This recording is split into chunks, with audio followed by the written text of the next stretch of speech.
როცა ჩვენ საუბრობთ სიყვარულზე, საუბრობთ არა ამ ბიოქიმიურ ერთგულებაზე, ტომურ და ჯოგურ ერთგულებაზე და ასე შემდეგ, არამედ ღვთაებრივ თვისებაზე, რომელიც მხოლოდ ღმერთს აქვს.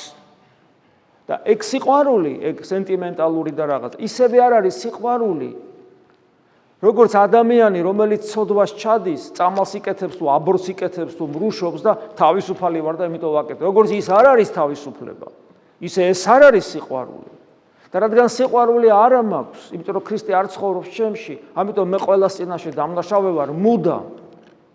გესმით რა? როგორც ღმერთის წინაშე ვარ სულ დამნაშავე, იმიტომ რომ ჩემი სიტყვები, აი მამაოჩვენო, ხო? მამაოჩვენო ითქვა ეხლა და ასამაღლებელია, აკარგია, ხო?